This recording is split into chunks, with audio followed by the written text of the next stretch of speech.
Halo guys, selamat datang kembali di channel Cerita Singkat. Di video kali ini, kita akan membahas kelanjutan kisah seru Agen Kim di episode 8. Kali ini tensinya naik drastis, ada konspirasi tingkat tinggi, sampai pengkhianatan menyakitkan yang kembali mengancam nyawa Kim dan Minji. Biar nggak penasaran, yuk langsung saja kita masuk ke pembahasannya.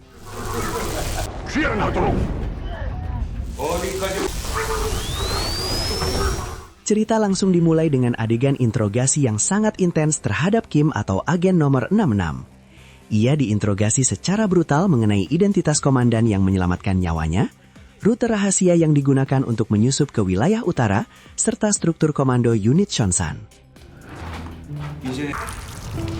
Di tengah siksaan fisik dan mental yang berat, termasuk metode penyiksaan dengan listrik, pikiran Kim melayang pada kenangan manis bersama putrinya Minji.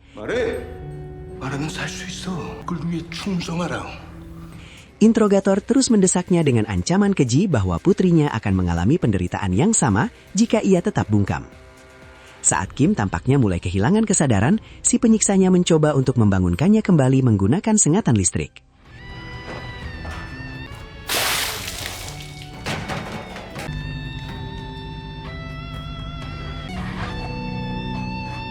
Namun Kim yang ternyata hanya pura-pura pingsan langsung menyerang dan melumpuhkan si penyiksanya dengan brutal.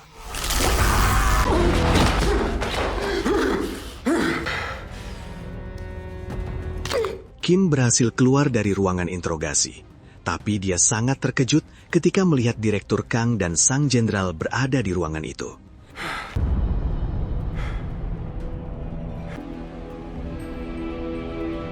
Ternyata, seluruh proses interogasi brutal tersebut hanyalah sebuah simulasi yang dirancang oleh otoritas Korea Selatan untuk menguji kesetiaan Kim.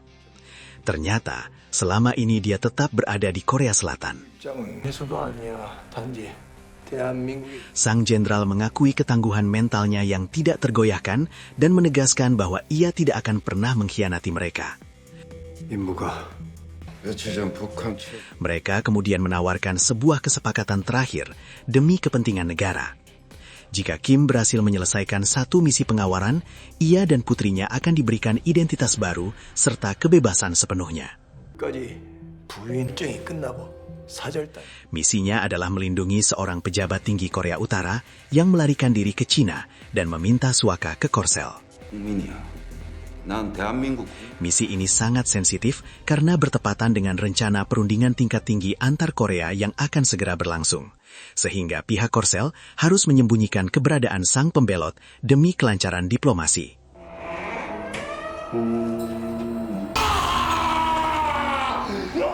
Kim menerima misi tersebut dengan satu syarat mutlak, yaitu pembebasan dua rekannya, Sung Han-soo dan Park Jin-chol. Sementara itu, di ruang tahanan, Park Jin-chol yang kelaparan terus mengamuk karena mulutnya disumpal. Saat Sang A dan rekannya hendak memindahkannya, mereka terpaksa menggunakan pistol bius dari luar jeruji karena Jin-chol terlalu berbahaya untuk didekati secara langsung. Di sel sebelahnya, orang agen lainnya juga sedang kewalahan untuk menembakkan 8 bius dengan tepat ke arah teman satu. Tapi akhirnya berhasil dengan lemparan si agen wanita. Di saat yang sama, setelah ditembak dengan beberapa dosis obat bius yang sangat tinggi, bahkan melebihi dosis standar untuk merobohkan seekor sapi, Jin-chol akhirnya tumbang.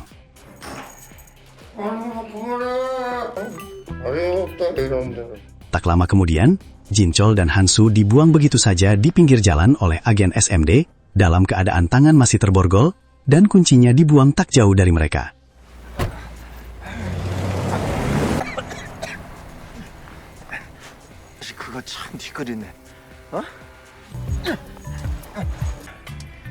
인권위를 찾아가든지.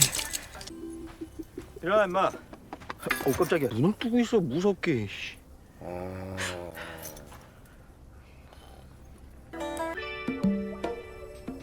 한수야, 꿈이었나? Setelah berhasil melepaskan borgol dan berjalan ke sebuah halte bus, Han-soo mampir ke sebuah toko kelontong setempat untuk menanyakan lokasi mereka saat ini. 약간 멀다고나 하는지 해남이요? 제가 아는 그 해남이요. 그러니까 서울.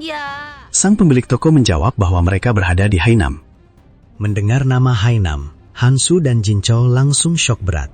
Mereka menyadari bahwa agen-agen SMD sengaja berkendara sangat jauh, hanya untuk membuang mereka di ujung paling selatan semenanjung Korea sebagai bentuk balas dendam pribadi. 에너지 충전하고 걸어가자. 야. Dengan kondisi tubuh yang lelah, kelaparan, dan tanpa modal uang yang cukup, mereka terpaksa memulai perjalanan panjang dengan berjalan kaki demi bisa kembali ke Seoul.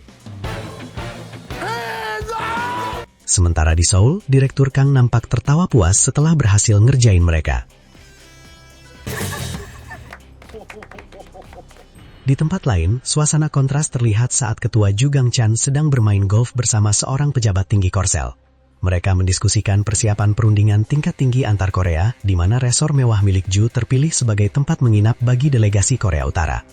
Dalam obrolan santai tersebut, sang pejabat juga mengungkapkan bahwa catatan sipil mengenai Kim dan putrinya telah sepenuhnya dihapus dari sistem negara. Hal ini berarti secara hukum keberadaan mereka dianggap tidak pernah ada, sehingga tidak akan ada catatan kriminal atau korban yang terdaftar atas nama mereka.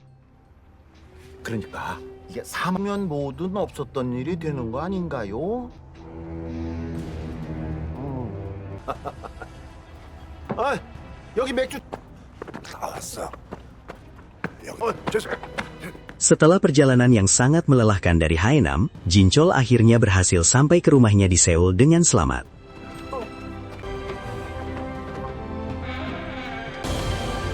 Sambil menangis haru, ia bersyukur kepada Tuhan karena bisa kembali ke rumah.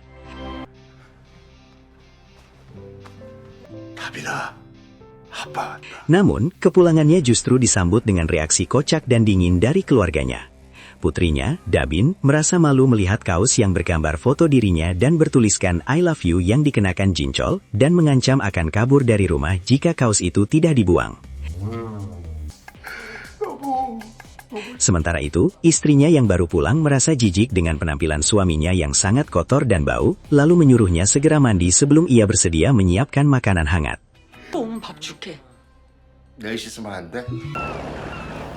Sementara itu, agen Kim memulai misinya di perairan internasional lepas pantai barat Korea Selatan.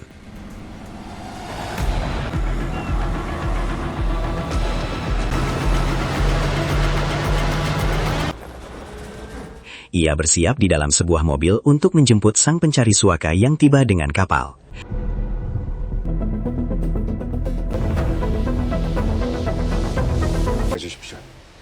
Ketika target masuk ke dalam mobil, kejutan besar menanti Kim. Sang pembelot langsung mengenali Kim sebagai nomor 66 dan mengungkapkan kalau Kim dulunya adalah nomor 73 saat masih bertugas di utara. Pria tersebut tidak lain adalah Ri Ung-leong, Direktur Jenderal Intelijen dari Angkatan Darat Rakyat Korea. Ung-leong menjelaskan bahwa dialah yang secara khusus meminta otoritas Korea Selatan agar Kim ditugaskan sebagai pelindungnya, karena ia menganggap Kim sebagai prajurit terbaik yang bisa menjamin keselamatannya. Alur cerita kemudian memperlihatkan kilas balik di anak Korea Utara beberapa waktu sebelumnya. Terjadi ketegangan politik di antara para pejabat tinggi militer mengenai kegagalan operasi penyusupan ke selatan 20 tahun lalu yang menewaskan banyak agen utara. Ri Ung-leong dituduh sebagai pengkhianat yang telah membocorkan informasi rahasia tersebut kepada pihak selatan demi menyingkirkan Direktur Jenderal yang lama. Akibat tuduhan kejahatan anti-partai dan kontra-revolusioner ini, pihak keamanan bergegas menangkap Ung-leong di ruang kerjanya. Namun sebelum dibawa pergi, Ung-leong meminta izin untuk mengambil mantelnya, yang ternyata terdapat pistol di dalamnya. Dia langsung menghabisi para tentara yang menjemputnya.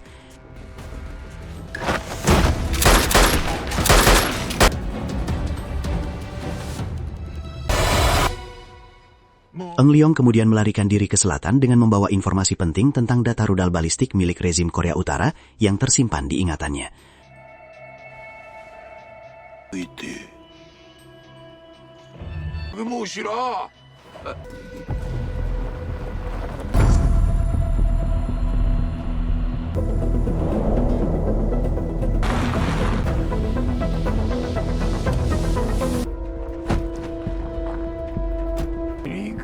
Setelah tiba di safe house, Ri Ung-leong langsung meminta tempat istirahat yang nyaman karena seluruh tubuhnya terasa pegal.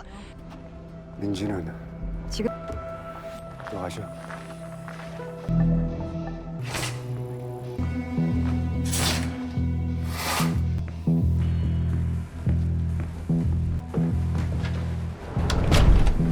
Saat sedang membersihkan badan, terungkap flashback ketika dia menyembunyikan sebuah kartu memori di bawah kulit lengannya yang berisi seluruh informasi rahasia mengenai rudal balistik milik Korea Utara.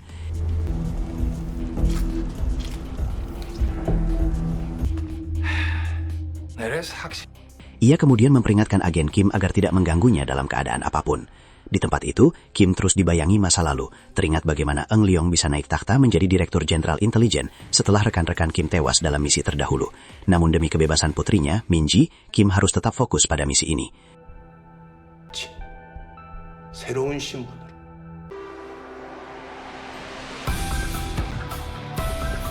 Sementara itu, Min Ji sendiri sedang dalam perjalanan bersama Direktur Kang dan timnya menuju tempat aman. Seorang agen wanita mencoba menenangkan Min Ji yang terus menanyakan keberadaan ayahnya dengan berjanji bahwa mereka akan segera bertemu kembali dalam beberapa hari. 지금 우리 네 아빠 살아있어. 언제요? 언제 다시 만날 수 있는? Di tempat lain, Wakil Menteri Korsel bersama Jenderal Jang dari SMD sedang meninjau resor Juhak Heritage yang akan menjadi lokasi menginap delegasi Korea Utara. Tempat ini dipilih karena memenuhi kriteria keamanan yang sangat ketat, termasuk posisinya yang terisolasi dan tidak adanya bangunan tinggi di sekitarnya.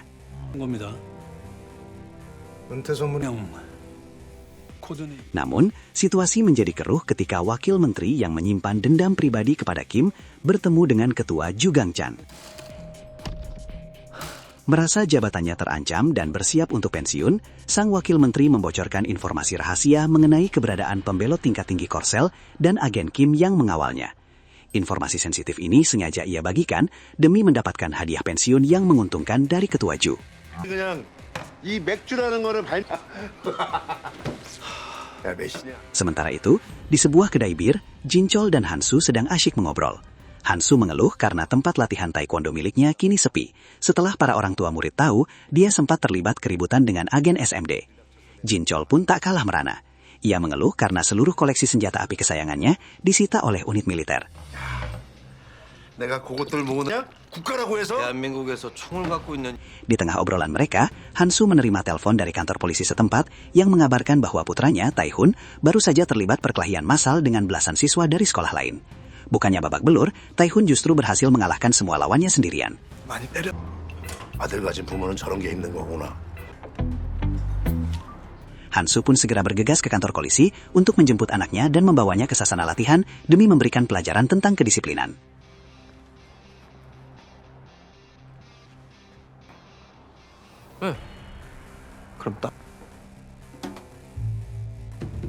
Sesampainya di sasana latihan Pure Taekwondo, Hansu langsung memberikan hukuman disiplin kepada Taihun. Ia meminta anaknya untuk menyerangnya, agar Taihun bisa merasakan sendiri rasa sakit yang dialami oleh orang-orang yang telah dipukulinya. 날 때려라. 에?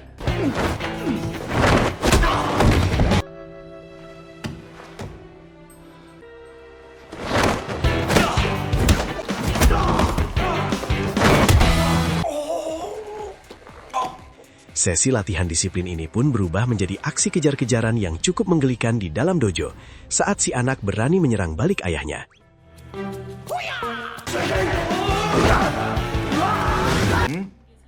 한 대가 먹통인데? Di dalam rumah aman, suasana mulai menegang ketika salah satu kamera pengawas di safe house tiba-tiba kehilangan sinyal, tepat saat siaran televisi menyiarkan momen bersejarah kedatangan delegasi Korea Utara yang menyeberangi jembatan menuju Imjingak untuk menghadiri perjamuan sambutan di resor Juhak Heritage.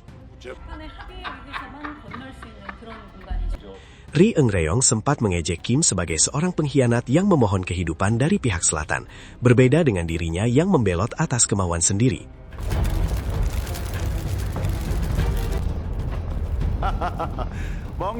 Namun bahaya yang sebenarnya baru saja dimulai. Saat pesta perjamuan delegasi berlangsung di resor, pihak intelijen Korea Utara menerima kabar dari intelijen Cina bahwa Eung-reong telah diamankan oleh Korsel. Mendengar berita itu, petinggi pria Akutaruh langsung meninggalkan ruangan, namun ketua Ju langsung menghampirinya dan membocorkan informasi tentang keberadaan Eum-reong dan Kim.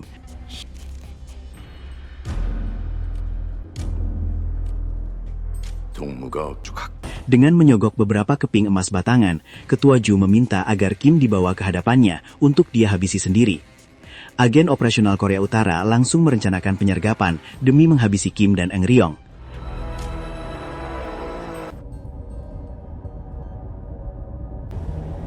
Safe house yang dijaga Kim dan timnya tiba-tiba kedatangan rombongan beberapa mobil agen Korea Utara. Sekelompok agen bersenjata keluar dari mobil dan bergerak untuk melakukan penyerangan. Kim yang menyadari situasi telah bocor, langsung bergerak cepat menyelamatkan Eng Ryong.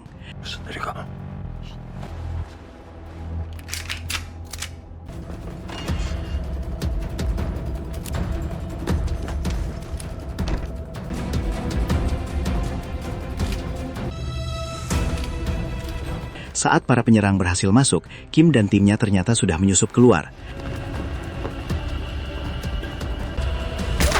Pimpinan agen Korea Utara melarang untuk melepaskan tembakan karena diperintahkan untuk menangkap Kim hidup-hidup.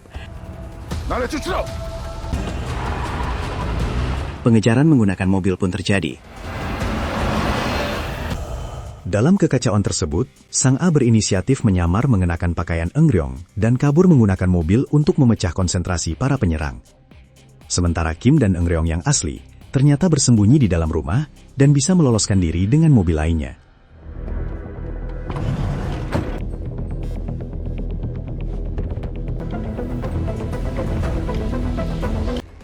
남조선 특임국 동무들도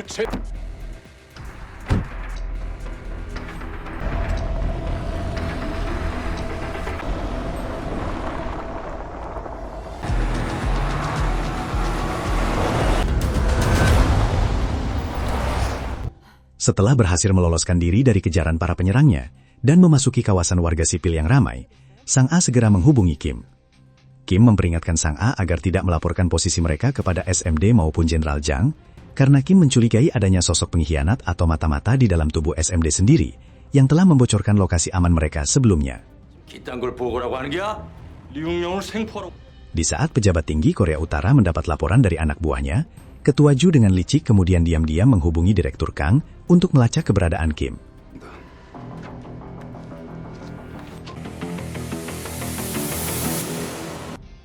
Menyadari bahwa bergerak di siang hari di area perkotaan jauh lebih aman, karena para pengejar tidak akan berani melepaskan tembakan di depan publik, Kim memutuskan untuk membawa Eng Ryong bersembunyi di dalam kota Seoul.